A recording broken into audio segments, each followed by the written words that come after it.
U.S. President Donald Trump has warned pregnant women not to take paracetamol, the active ingredient in the painkiller Tylenol and Panadol, citing an unproven link to autism. Trump said the U.S. Food and Drug Administration would notify doctors that the use of Tylenol during pregnancy can be associated with increased risk of autism. But doctors and researchers say that there is no known single cause for autism, a neurological condition that affects 1 in 31 children in the United States. That's according to public health data. Fight like hell not to take it. In an extraordinary news conference at the White House, President Trump and his health secretary made sweeping claims without offering new medical evidence. First, effective immediately, the FDA will be notifying physicians that the use of let's see how we say that. Acetaminophen. Is that okay? Which is basically commonly known as Tylenol, during pregnancy can be associated with a very increased risk of autism. So taking Tylenol is not good. All right, I'll say it. It's not good. If it were better recognition or diagnosis, you'd see it in 70-year-old men. I've never seen this happening in people my age. I've never seen a case of full-blown autism, and that means profound autism. I want to be very careful. Headbanging, stimming, toe walking, nonverbal, non-toilet trained. I've never in my life seen a 70-year-old man who looks like that. You're only seeing it in the kids. It's an epidemic. Dr. Owais Durrani is an emergency medical physician in Houston, Texas. He gave me his reaction to what Trump and his health secretary said today. It's a reaction of frustration and disappointment.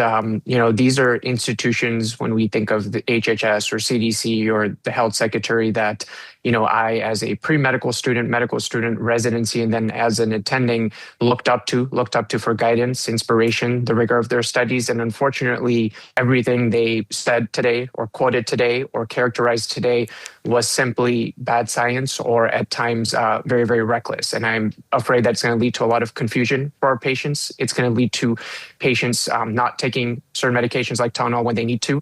And it's unfortunately just going to lead to bad patient care in an already highly, fragmented and very, uncertain healthcare system that we have in the United States.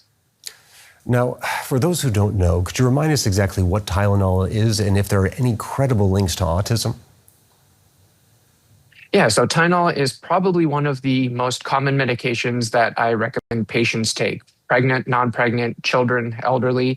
The active ingredient is acetaminophen. It is a really safe medication and is amazing for pain and controlling fever. When it comes to the link to autism, this is something that's been studied for decades. So it's something that's been looked at. And there are some older, poorly designed studies that showed some linkages, not causality, between Tylenol and autism. One of the best studies that we have is actually a study that was published last year in Sweden, 2.5 million children, and it was a sibling study. And so essentially what they looked at was siblings that came from the same mom. And during one pregnancy, the mom may have taken Tylenol. During the other pregnancy, they didn't. And they found no differences in the rates of autism. And so in this type of study, obviously everything was very controlled. Same genetic pool, same environmental factors, and there was no causal connection found between autism and Tylenol. Now, doctors in the United States will soon be advised not to prescribe the pain reliever Tylenol. What are the possible implications of that for patients? Yeah, so it complicates things, right? Traditionally, we've looked to these organizations like the FDA to make medical decisions and give advice to our patients.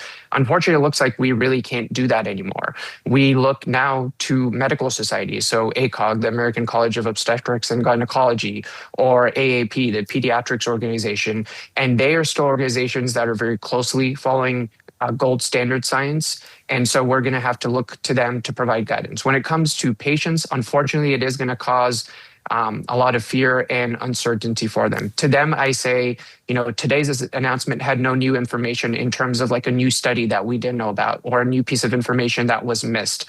They essentially looked at older studies and a compilation of all of those studies. So there's no new information is the first thing I would say to them. The second thing I would say to them is reach out to that trusted physician, to your OB or your primary care doctor. Ask them. They are well versed in the risk and benefit of every medication and every treatment.